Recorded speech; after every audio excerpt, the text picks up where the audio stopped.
नमस्कार दोस्तों। आधुनिक भारत के इतिहास में भारत में यूरोपीय व्यापारिक कंपनियों के आगमन को हम लोग कवर कर रहे हैं। पहले वीडियो में हम लोगों ने पुर्तगालियों के बारे में देखा है। इस वीडियो में अब डचों के बारे में हम लोग जानेंगे। तो चलिए शुरू करते हैं। देखिए, ये जो डच हैं इनको दो अन्य नाम से भी हम जानते हैं। पहला नीदरलैंड और दूसरा हॉलैंड। अब जरा मैप में इनकी स्थिति एक बार देख लीजिए। तो अब आप यहाँ पे ये जो एरिया देख रहे हैं ये डच, नीदरलैंड और हॉलैंड का एरिया है। यहां पे आप देख पा रहे होंगे कि ये उत्तरी हॉलैंड है और ये दक्षिणी हॉलैंड है, और इन दोनों के बीच में एम्स्टर्डम पड़ता है जो कि नीदरलैंड की राजधानी है। और यहां पे आप देख पा रहे होंगे कि ये जर्मनी है और नीचे बेल्जियम है। तो ये जो पूरी स्थिति है ये मैप में नीदरलैंड की स्थिति है। अब जरा डचों का भारत में आगमन देख लेते हैं। तो आपको पता होगा कि भारत में पुर्तगालियों के बाद डच आए थे और 1595 और 96 में पहला डच व्यापारिक अभियान हॉटमैन के नेतृत्व में भारत आया था। यह नाम आप जरा याद रखिएगा। कई बार परीक्षा में यह प्रश्न पूछा है कि पहला डच व्यापारिक अभियान किसके नेतृत्व में भारत आया था, तो जवाब होगा हॉटमैन के नेतृत्व में। इसके बाद अब जरा कंपनी का गठन एवं ढांचा देख लेते हैं। तो हॉलैंड के संसद द्वारा 1602 में डच ईस्ट इंडिया कंपनी की स्थापना हुई थी। इसका मूल नाम वेरिनिगदे कोस्ट इंडिगो था, जिसे United East India Company of Netherland भी कहा गया। यानी कि इस कंपनी के 3 नाम हैं जो कि परीक्षा के नजरिए से हमारे लिए महत्वपूर्ण है। इन तीनों नामों को याद रखना हमारे लिए बेहद ही जरूरी है। तो पहला है हॉलैंड की संसद द्वारा 1602 में डच ईस्ट इंडिया कंपनी, जिसका मूल नाम वेरिनिगदे कोस्ट इंडिगो, जिसे United East India Company of Netherland कहा गया। तो इन तीनों बातों को आप जरा ध्यान रखिएगा। अब देखिए, हॉलैंड की संसद ने 1602 में डच ईस्ट इंडिया कंपनी की स्थापना की और इस कंपनी के लिए संसद ने 2 मुख्यालय स्थापित किए। पहला एम्स्टर्डम में और दूसरा वटाविया जो कि जकार्ता इंडोनेशिया में पड़ता है। इसे भी जरा मैप में एक बार देख लीजिए। तो ये उत्तरी हॉलैंड है और ये दक्षिणी हॉलैंड है, और इन दोनों के बीचों बीच में पड़ता है एम्स्टर्डम।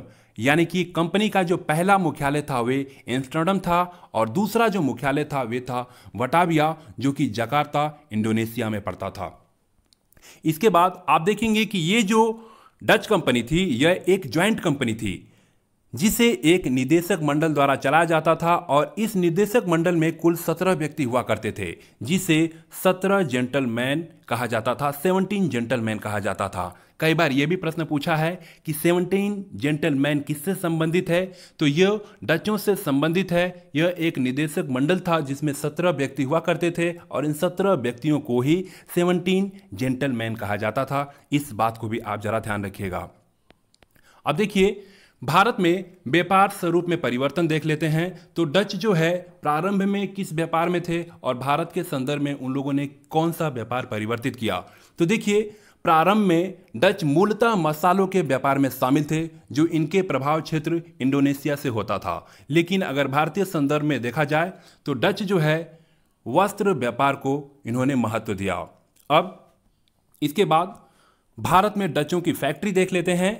तो भारत में डचों की पहली फैक्ट्री 1605 में मुसलीपट्टनम में स्थापित हुई थी। आप यहां पे मैप में देख सकते हैं, ये मुसलीपट्टनम है जो कि आंध्र प्रदेश में है, और इसी मुसलीपट्टनम में 1605 में डचों की पहली फैक्ट्री स्थापित हुई थी।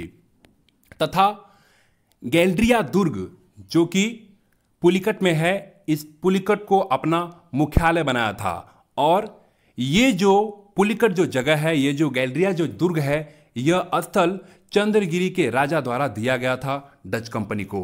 और इसके साथ ही साथ पुलिकट में डचों ने पैगोडा नामक सोने का सिक्का चलाया था। यह भी परीक्षा के नजरिए से बहुत ही महत्वपूर्ण है। कई बार परीक्षा में यह पूछा है कि डचों ने पुलिकट में कौन से सोने के सिक्के चलाए थे, उसका क्या नाम था, तो उसका नाम था पैगोडा। देखिए, मैंने डचों से संबंधित उन सभी महत्वपूर्ण जानकारी को कवर करने की कोशिश की है।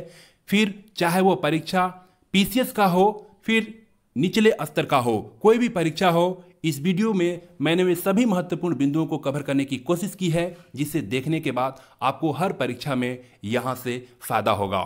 चलिए आगे देखते हैं। अब बंगाल में डच फैक्ट्री को देख लेते हैं। तो डचों ने बंगाल में पहली फैक्ट्री 1627 में पिपली में बनाई थी, और इसके बाद 1653 में डचों ने अपनी महत्वपूर्ण फैक्ट्री चिंसुरा जो कि हुगली तट पर है, यहां पर इन्होंने स्थापित की थी। आप यहां पे देख सकते हैं, ये चिंसुरा है जो कि बंगाल में पड़ता है और यहीं पे जो है डचों की पहली महत्वपूर्ण फैक्ट्री स्थापित हुई थी। इसके बाद चिंसुरा फैक्ट्री को गुस्ताव फोर्ट भी कहा जाता है। इस बात को भी आप लोग जरा ध्यान रखिएगा, किस फैक्ट्री को, डचों की किस फैक्ट्री को गुस्ताव फोर्ट कहा जाता है? तो जवाब होगा चिंसुरा फैक्ट्री को।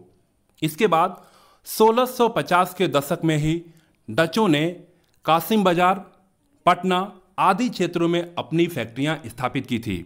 इसके साथ ही साथ कासिम बाजार में डचों ने रेशम चक्की स्थापित की थी।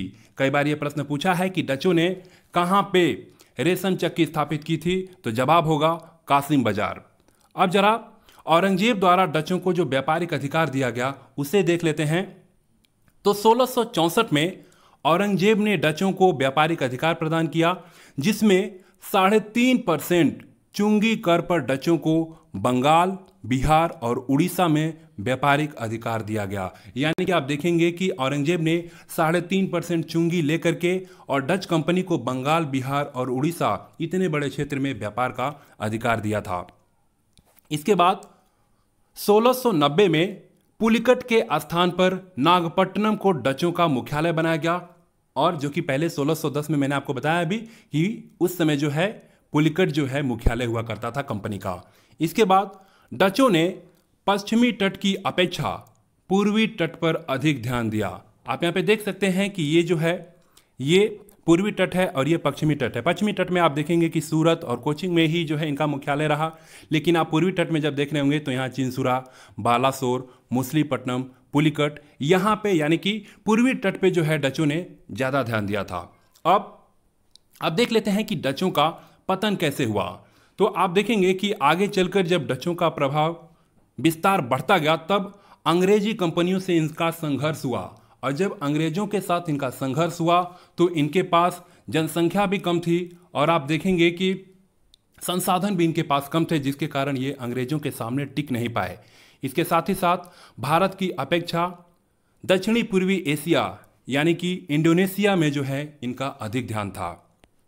इसके बाद 1759 में वेडारा जो कि बंगाल में एक जगह है वहाँ युद्ध होता है, जिसे बैटल ऑफ चिंसुरा भी कहा जाता है। इस युद्ध में अंग्रेजों ने डचों को बुरी तरह से पराजित किया और डचों की कमर तोड़ दी थी, और यहीं से माना जाता है कि डचों का मनोबल बहुत कम हो गया और वे आगे आप देखेंगे कि अंग्रेजों को अपनी बहुत सारी फैक्ट्रियां इन डचों ने बेच दी, और माना जाता है कि यहीं से डचों का पतन हो गया, डचों का अंत हो गया।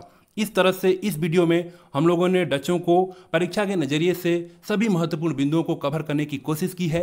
उम्मीद करता हूं कि आपको वीडियो बहुत अच्छा लगा होगा और आपको जानने को बहुत कुछ मिला होगा। इस तरह से इस वीडियो में बस इतना ही।